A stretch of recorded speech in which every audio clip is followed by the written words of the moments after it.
Hey guys, I'm back. I'm sorry it's been so long since I filmed anything, and I'm actually going to be doing something quite different today. This is actually going to be my very first manga haul. I've only just recently gotten into manga, and I went a little insane this past week, so figured I would share what I got with you guys. To start, I'm going to go with one of my absolute favorites, and one of the series that got me into manga in the first place, and that is Yona of the Dawn. I already have the first 8 and I'm in love with them. And this one I actually read right after the anime finished. I wanted some answers and I was curious, so I picked this up online, read it, loved it, and then I moved to a different state for college and just never did manga again. But just recently I wanted to get back into it and I've fallen in love with the whole series again. So I went and I got 9, 10, 11, 12, which I love the cover of this. I was a little annoyed because it came slightly bent. I think you guys can see that. Bit annoying. This is not focused. Let me see if I can fix that. There we go. Kind of annoying though. Anyways, yeah, 12, 13, 14, another cover I love, and 15. So still have quite a bit to go until I'm caught up, and this is ongoing for anyone who doesn't know, but I'm pretty sure everyone knows what this is. But for those who do not, you are following the story of Yona, who is a princess on the run, basically. Stuff just really went south in the very first volume, and her bodyguard and her had to go on the run, and it's kind of her fighting back and doing what she can for her kingdom. And what I have to say I adore about this series is Yona's character development. She starts off quite obnoxious, if I'm being honest, and just really grows, and it's a joy to see her grow as a character. Next is Black Butler, and I only got the first one. I got it really cheap at Half Price Books. Fairly good condition. There's it's bent and whatever, but it was like $3, and I just wanted to give it a go. I wasn't huge into the anime, so I was hesitant to pay full price for it, so glad I ended up grabbing it though, cause I already like it a million times better than I did the anime, so I think I'll probably grab another few volumes of this just to kind of see how I'm feeling still, but so far, so good. Next is Toilet Bound Hanako-kun, which this one just came out, so I think I might actually do a first impressions after I've read this, but this is a twist off of the Hanako-chan folklore in Japan, where there's a ghost on, I think it's the 3rd floor bathroom, girl's bathroom stall, who grants your wishes, something like that. But what really drew me is this art style. I would like to show you guys. Let's see if I can. I don't want to spoil anything, but it has a lot of character. Let me just open it on this so you can see. A lot of character to it. She's adorable. Yeah, so I'm just really curious to see how I feel about this one, but I'm excited. I think it looks really good. Next is another continuing series and a favorite of mine, as it is, I think, everyone who's read it.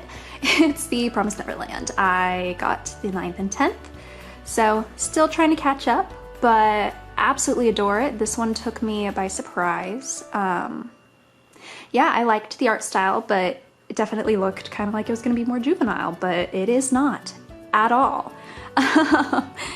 So I would show you more, but spoilers, we're avoiding them.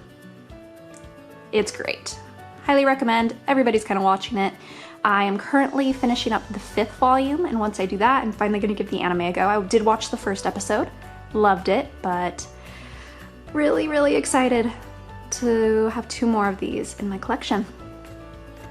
I'm finally hopping on the hype train, and I grabbed Book 1 of Vinland Saga.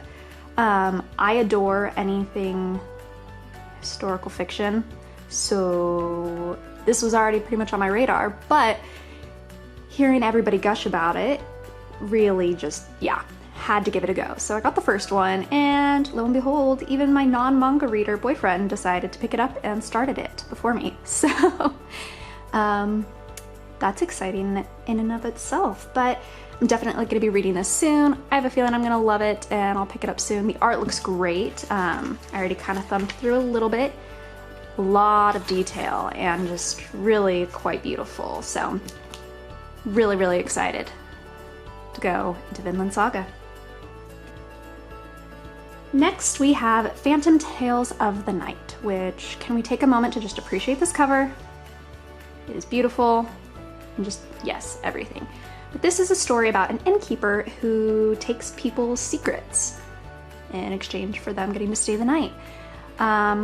Just sounded really interesting. I do like yokai and things like that, but other than that, I do not know much.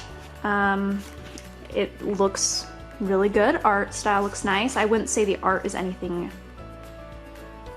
way special from what I can tell, but I am really excited to delve into this. It seems right up my alley. Now this was a bit of a cover buy. I decided to grab the first 3 volumes of Platinum End. I think it's just stunning, the iridescent sheen it has on it. Like, yes, can we appreciate it? So this was a bit of a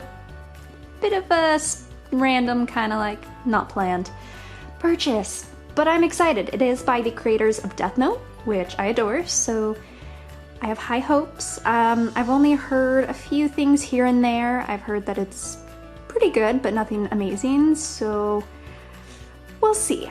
I'm looking forward to it though, and I figured I'd give it 3 volumes before purchasing any more, just to kind of see if I'm feeling it. The next is actually a light novel. I've only read 1 light novel before, and that is Spice and Wolf, and I read that a few years back. But I decided to pick up the first part of Ascendance of a Bookworm. And first of all, she's adorable. Just appreciate her. Like, come on. That just looks so wholesome and precious. And one thing I do really enjoy, I don't know if this is just a thing a lot of light novels do, but it has like little mini posters right in the beginning, which I'm into. But yeah, so I got the first 3 parts, or well, they're all part 1, but the first 3 volumes in part 1. I think these are all of part 1, and I don't know how it's split up. I think each part has 3 volumes. If you guys know, please correct me. I don't know. Anyways, I'm rambling. But this is an isekai, which I was a bit hesitant to get into, honestly, because of that.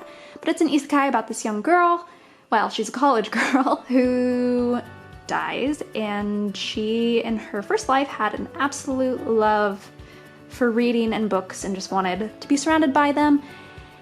She ends up dying and is reincarnated, I guess, or wakes up in the body of Mine, I believe is her name. Maybe Mine? Mine? I think it's Mine. Anyways, this young girl who is rather sickly and frail, and she's in a poor family, and books are not accessible. I think it's kind of a thing where the higher standing people in society kind of have a bit of a monopoly on knowledge and things of that nature, so this young girl decides she's gonna find a way to write her own book, and it's kind of her learning how to live in this new world and how she can still have the comfort of books in her life without books. That was a horrible, horrible explanation. Anyways, it looks great. I'm gonna read it, and I'm excited. Next is similar in the sense that it's a book lover's dream. So this is Magus of the Library. I only got volume 1, but I grabbed this because Shay Geeks Out mentioned it in one of her videos, and I tend to enjoy a lot of her suggestions, so I figured why not grab it. Also, this character, Theo, is adorable already, and I actually really like the art style. It's a lot more detailed than I had thought it would be. So I'm really excited, and I guess I should tell you kind of what it's about. I don't know too much, but basically this half-elf boy, Theo, who I believe is very impoverished and just kind of judged because of his socioeconomic status as well as his race. I think it's both that is the problem here. He's not allowed into his local library, and he doesn't like that, so I think he sneaks in and then somehow decides he wants to become a librarian. I don't know. Like I said, don't really know much about it, but I'm really, really excited to read it. I think it's gonna be great. And last is Coney Can't Communicate. I feel like everybody's been talking about this. I got the first 4 volumes. And I actually read the first one last night and I really, really enjoyed it. It's very, very sweet and wholesome. I really love Tarano, the male character. He basically is helping this girl, Coney, who has severe social anxiety, try and make 100 friends. And it's really precious and sweet. And as someone with severe social anxiety, I relate. But yeah, so this has been a fun one. I think everybody kind of has been talking about it though, to be honest, so I don't think I need to go all that much into it. So that is it for my very first manga haul. I really hope you guys liked it. As I said, I'm still so new to this that there's a lot I just don't know, and it's been really, really fun getting to delve into this whole new world, and I've grown to really, really love it as a medium, and I'm really happy I decided to give it a go. If any of you guys have any good recommendations, please do share. I'm wanting to try all different types of genres and just see what's out there. I'm debating doing a little video, kind of like a wish list, like the ones I really want to buy and get next. Maybe I'll do that, we'll see. And I do plan on making some videos following the specific mangas I got in here, such as Toilet Bound Hanako-kun, and just, you know, we'll see where I go with it all. Hopefully you guys enjoyed this, and if you've been here this long, thanks for listening to me ramble about my new purchases. And anyways, that's it. Thank you guys so much for watching, and I'll see you next time. Bye guys.